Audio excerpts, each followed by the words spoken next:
This is one of my favorite anthologies. Let's do it.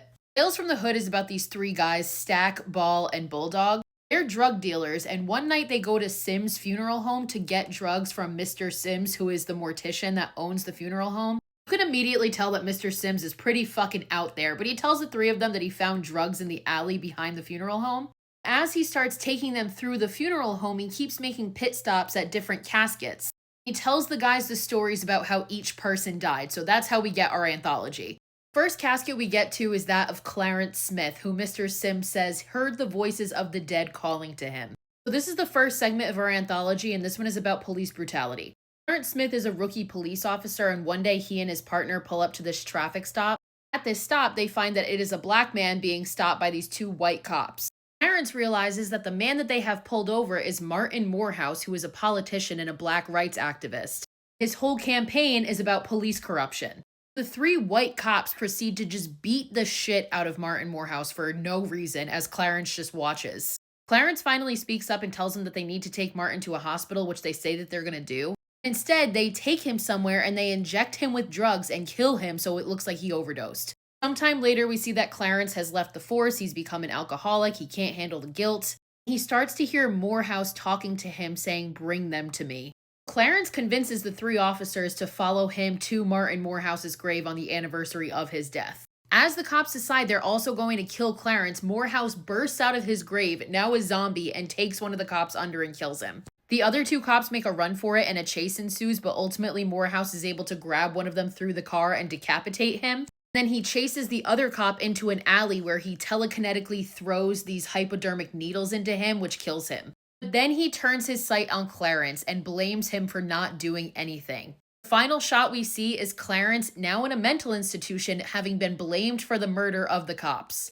That's the first story, and the guys are like, okay, what the fuck, like, just give us the drugs. Sims is like, not yet, I have another story, and he shows them a corpse that we don't see yet, but they look shocked. Then Mr. Sims starts to tell us about a boy named Walter.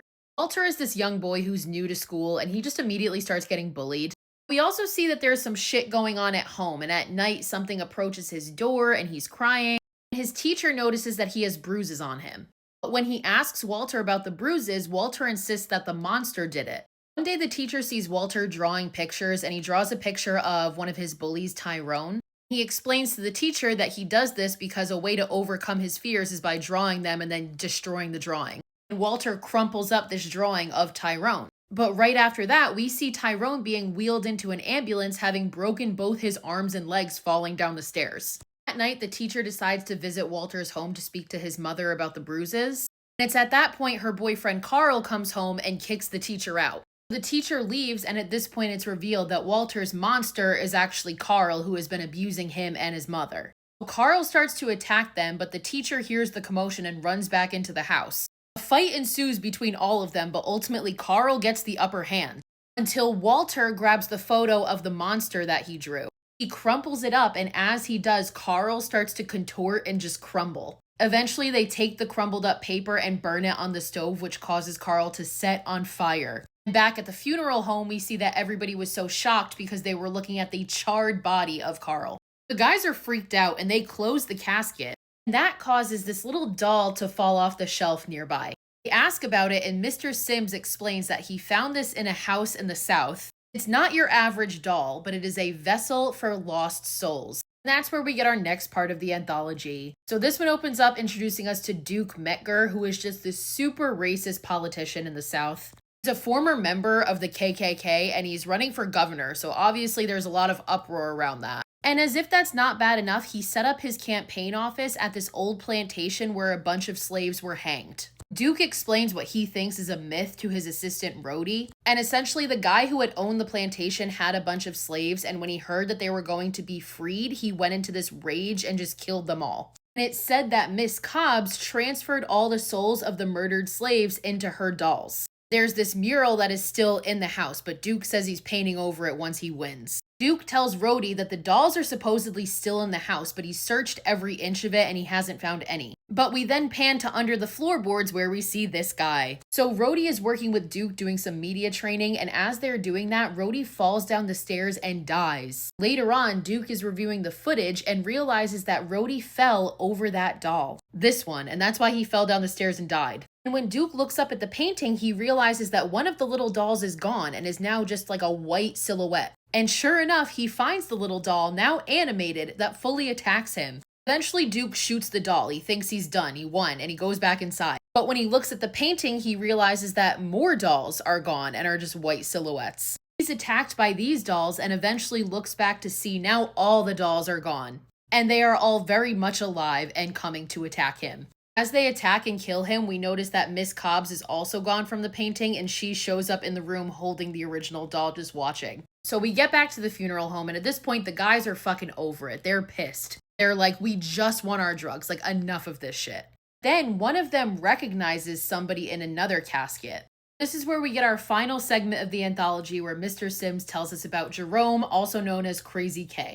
Jerome is a gangbanger, and this segment opens up with him chasing down a rival gang member and shooting him dead in the street. As he does that, 3 of that guy's friends come out and shoot Jerome. Before they're able to finish him off, the cops show up and shoot them. Jerome is then arrested and taken to prison where he's serving a life sentence. One day, Jerome is approached by Dr. Cushing, who tells him that she's doing this new experimental treatment, and if he participates successfully, he will be released from prison.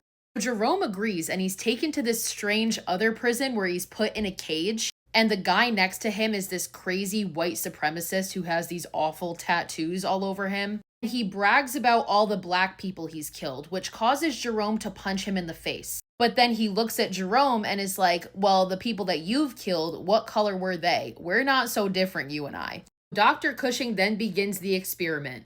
And she tells Jerome, this is a rehabilitation process. If you succeed, you will be released, but if not, you will be stuck here in solitary confinement for the rest of your fucking life. So the treatment begins, and Jerome is basically strapped to a table and forced to look at all these images of lynchings and violence by the KKK. You see actual photos of lynchings during this whole thing, it's fucked up. But that's also intertwined with images of black-on-black gang violence, specifically Jerome's own crimes. The whole time, Dr. Cushing is telling Jerome how he killed all these black people without any remorse, so it doesn't make him any different. In the final part of the trial, Jerome is put in a sensory deprivation tank and confronted with all the victims of his past. This includes people who were his friends, as well as this little girl that was killed by a stray bullet of his. And even in being confronted by the victims, he still denies any responsibility. He says, I did what I had to do. Dr. Cushing warns him, if you don't take responsibility, this is your last chance. Still, he refuses, and he just continues to justify his actions. So because he refused to redeem himself, Jerome is then transported back to the night that he was shot and arrested. This time, history changes, and he is shot by those 3 gunmen and killed. The cops never come to save him. Back at the funeral home, the guys have had it. They now pull a gun out on Mr. Sims, and they're like, give us our shit, we're done here. So he agrees and leads them downstairs to these caskets and tells them that your reward and the drugs are in there. When the 3 of them open the 3 caskets, they find themselves. They've been dead the whole time. Because it turns out they were the ones that killed Jerome, and then they were killed by Jerome's people. Then Mr. Sims tells them this is no funeral home and transforms into the fucking devil. He reveals to the 3 of them that they have been in hell the whole time. They are dead and they are in hell, and the movie ends.